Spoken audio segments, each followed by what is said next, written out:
m'appelle Dorinex, je suis mannequin international, je suis gabonaise, je suis gambanaise dans le Gué maritime au Gabon. Dorinex n'est pas mon vrai prénom, je m'appelle Dorine Xavier et comme je n'aime pas trop Xavier et il fait quand même partie de mon identité, je l'ai collé à Dorine pour que ça fasse Dorinex. Mais mon nom entier c'est Dorinex Mbumba et vu que je suis mariée, je m'appelle aussi Langin. Je suis maman d'une petite fille, je suis Balumbu Varama, donc je suis mi-banganaise, fièrement mi-banganaise, gambanaise, gabonaise et citoyenne du monde. Mon père s'appelle MJP, Mouvement des jeunes pêcheurs, Mumba Jean-Pierre en fait, et ma mère s'appelle Julienne Maganga. Ma mère elle est Varama, mon papa il est Lumbu, c'est des Gambanais. Mon père il a travaillé à Shell pendant 30 ans et je suis très fière de lui parce que ces derniers temps là il vient de créer une entreprise avec deux de ses amis qui s'appellent Bolmas qui veillent sur l'employabilité des jeunes dans la ville et surtout pour transmettre leur savoir-faire qui allait se perdre s'ils allaient en retraite. Et ma mère, elle est cultivatrice, je suis très très fière d'elle aussi. Elle fait le meilleur vin de Cannes qui s'appelle le Musungu à Gamba. Elle fait du très très bon manioc aussi, elle a plein de plantations. Et grâce à elle, ça fait 2 ans que j'ai ma plantation aussi parce que je trouve qu'il faudrait qu'on garde un ancrage à la terre, quel que soit l'endroit où on va. C'est bien de rester figé sur notre terre. Dans ma fratrie, nous sommes 14. Nous sommes 14, 7 filles, 7 garçons parce que mon père, il est très égalitaire. Il a 7 filles, 7 garçons. Et ouais, c'est ça ma fratrie, on est nombreux, j'ai plein de neveux, de nièces et de cousins et de cousines. Et on est toujours là les uns pour les autres. C'est ce que j'adore dans le côté fratrie et c'est ce que je vis avec mes frères et sœurs et je les en remercie d'ailleurs. J'ai fait toutes mes classes primaires, collège, maternelle aussi à Gamba jusqu'en seconde. Et après, au collège Roger Gouteron, que j'adore. Et après, je suis venue à Libreville pour faire mes 2 dernières années parce qu'à Gamba, on n'avait pas de lycée. Donc j'ai fait les 2 dernières années au lycée Kadhafi, au charbonnage. C'est là que j'ai obtenu mon bac en 2009, série B, donc sémi-économique, je crois. Et j'ai obtenu une bourse pour aller au Togo. Je suis allée pour faire des études en commerce international que je n'avais pas forcément choisi, mais c'était la seule filière disponible où il y avait encore des places.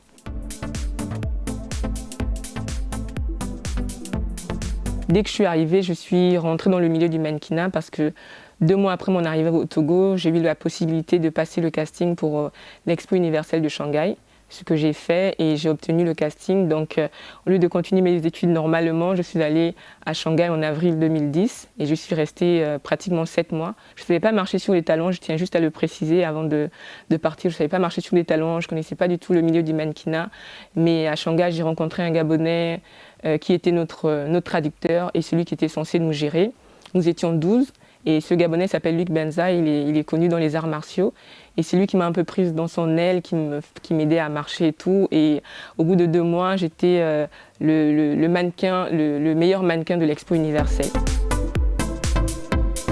Après les 6 mois, je suis rentrée au Togo et j'ai fait un DUT en commerce international tout en continuant dans le milieu du mannequinat. Donc j'ai sillonné beaucoup de pays d'Afrique de l'Ouest, le Bénin, le Ghana, le Niger, le Burkina Faso. Et tous ces pays-là, c'est aussi des grandes rencontres humaines, et apprendre à découvrir les autres, apprendre à connaître le milieu du mannequinat, mais aussi les autres cultures. Emmener aussi la culture gabonaise chez les autres, ça m'a beaucoup appris sur moi, le fait d'être dans tous ces autres pays d'Afrique de l'Ouest. Et en faisant ma licence, j'ai fait une licence en gestion des ressources humaines. Et j'ai obtenu l'écrit. Et quand je suis revenue à Libreville, il fallait que je fasse un stage. J'ai jamais pu décrocher un stage. Donc c'est à ce moment-là que j'ai laissé mes études, je les ai mises en stand-by parce que le milieu du mannequinat était très demandeur, ça marchait super bien. Donc je me suis lancée à fond dans le mannequinat à ce moment-là.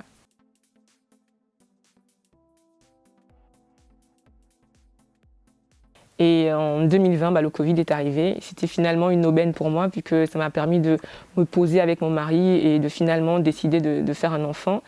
Et en 2021, ma fille est arrivée avec la grâce de Dieu en pleine santé. Et entre 2021 et je pense début 2022, je ne savais plus vraiment qui j'étais. Je cherchais vraiment ce que j'allais faire de ma vie. Est-ce que j'allais continuer dans le mannequinat? Est-ce que c'était fini pour moi parce que j'avais pris un peu de forme? Est-ce que j'allais j'allais trouver autre chose à faire. J'ai décidé de mettre en pratique mes projets. Donc parmi eux, il y a Twendy qui veut dire allons, qui est une invitation à la reconquête de notre identité. Donc j'ai créé des stickers qui s'appellent Twendy. Donc il y a les I Love Gabon, il y a Gabon mon amour, il y a Africa is my home qui veut dire que il y a plusieurs pays d'Afrique où j'ai été et je me suis toujours sentie chez moi. Il n'y a pas de raison que les autres Africains qui sont au Gabon ne se sentent pas chez eux. On les accueille à bras ouverts. Tout ce qu'on demande, c'est qu'ils nous respectent comme nous, on respecte les autres pays. Après les stickers, nous avons une société qui s'appelle Emma Plasturgie, qui est une société de fabrication sur le Gabon, je tiens à préciser, et de commercialisation des réservoirs d'eau. Donc on fait venir du plastique, mes collaborateurs, mes associés, mes partenaires ont créé eux-mêmes la machine qui permet de fabriquer les réservoirs d'eau, une très belle technologie. Et surtout ces réservoirs sont anti-UV et donc ils empêchent la formation des algues. Mais en plus j'ai aussi un talk show donc, qui est un peu en rapport avec le milieu de la mode, ce que je connais le plus, qui s'appelle Parlons Mode 241. C'est un talk show qui a pour objectif de valoriser, de mettre en avant, de mettre en lumière les acteurs de la mode gabonaise, africaine et du monde, mais principalement gabonais, diffusé sur Instagram et sur YouTube. Bon, mes parents, au début, ils ne m'ont pas forcément empêché, mais ils ne m'ont pas encouragé non plus. Je pense que le plus beau conseil qu'on ait pu me donner, c'est celui de mon père qui m'avait dit, je pense que j'étais en seconde et je lui avais dit que je voulais faire du mannequinat. Je ne savais même pas ce que c'était, je voulais être comme Naomi Campbell. Et il m'avait dit, tu feras ce que tu voudras dans la vie. La seule chose que je te demande, c'est d'abord d'avoir ton bac, c'est d'obtenir ton bac. Et quand les jeunes me demandent est-ce que tu peux m'aider à devenir mannequin, c'est la première chose que je leur demande. Pas forcément d'avoir leur bac, mais d'aller le plus loin possible d'abord dans les études et après voir en amont ce qu'ils pourraient faire dans le milieu de la mode. Parce que, comme on le sait, le mannequinat est un métier éphémère. Il y en a comme moi qui restent un peu plus longtemps parce que nous sommes plus persévérants. Mais c'est un métier éphémère et donc il faut penser à l'après.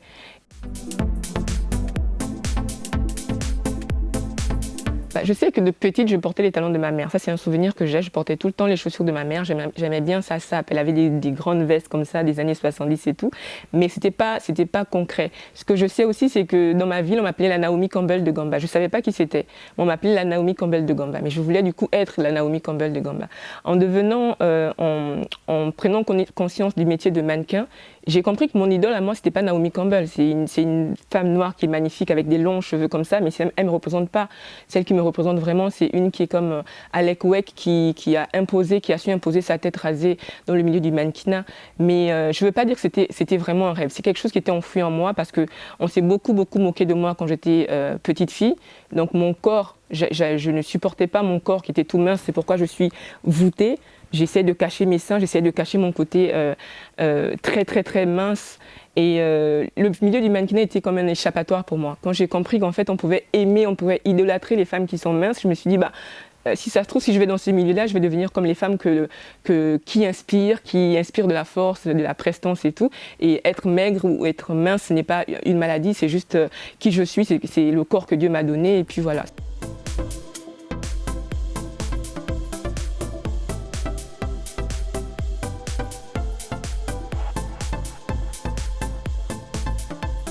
Un moment douloureux qui est très douloureux pour moi et qui va toujours rester, je pense, le plus douloureux, ça a été à mes 13 ans quand j'ai subi une agression sexuelle. Pendant longtemps, je l'appelais une tentative de viol, mais en fait, j'ai réalisé il y a quelques mois que c'était une agression sexuelle. C'est un de mes, je ne vais pas dire un oncle, sinon on va penser que c'est le petit frère de ma mère, c'est un cousin en fait, un cousin de ma mère, donc qui est forcément aussi un oncle, mais je précise que c'est le cousin de ma mère.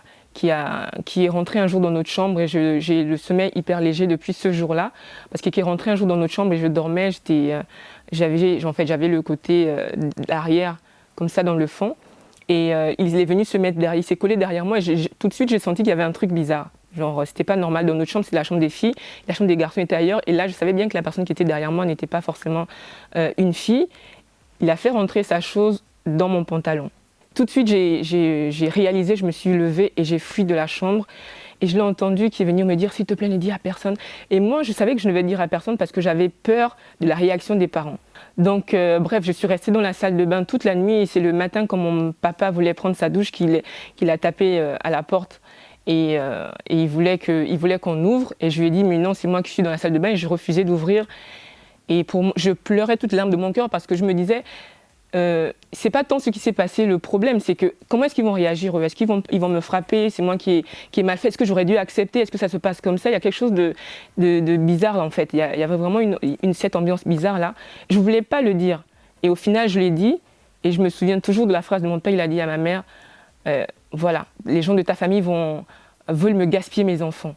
Et c'est resté comme ça en fait. Personne ne m'a dit mais non c'est pas bien ce qui t'est arrivé, ça ne devrait pas se passer comme ça. Non non non non. Ce que je pourrais dire à une jeune femme, une fille, en tout cas même un garçon, parce que ça arrive à tout le monde, qui a vécu un viol ou une tentative de viol, une agression sexuelle, c'est de trouver le courage d'en parler à quelqu'un, quelle que soit la personne, parce qu'on a l'impression qu'il faudrait en parler à quelqu'un de proche. Pas forcément. Il faudrait trouver quelqu'un à qui en parler. Et au pire, si on n'arrive pas à trouver, si on est trop ancré dans cette spirale négative, c'est de l'écrire. L'écrire, le cacher, mais au moins que ce soit exorcisé en le mettant quelque part, que ce ne soit pas que sur nous en fait. Ah oui, pour moi, je refuse le terme de victime, je suis la victime de personne en quoi que ce soit. Et oui, réussir, c'est une revanche en fait. Mon plus grand bonheur aujourd'hui, c'est de dire que je suis la maman de Yami. J'ai mis au monde une petite fille et cette petite fille est ma continuité. Cette petite fille est mon héritage. Cette petite fille, c'est pourquoi je l'ai appelée Yami. Yami veut dire à moi dans les langues du Gabon, dans le sud du Gabon, ça veut dire à moi. Mais Yami, elle est à moi comme elle est à elle en fait.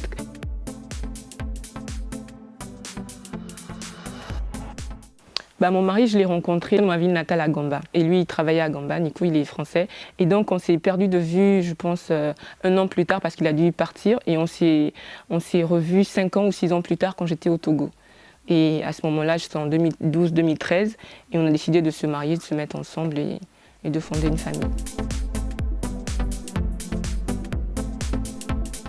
Je veux déjà dire que je suis très très fière de la nouvelle génération de mannequins. Il y a beaucoup de mannequins gabonais qui s'exportent, qui travaillent bien même en étant au Gabon. Donc je suis très très fière d'eux.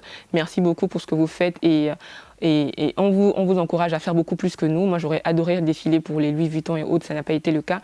Donc je vois qu'il y a des jeunes Gabonaises qui le font et des jeunes Gabonais qui le font et je trouve ça parfait. Et je veux dire aux jeunes qui veulent se lancer dans un domaine quel qu'il soit, d'ailleurs pas que le mannequinat, pas que dans le milieu de la mode, de se lancer, d'y aller.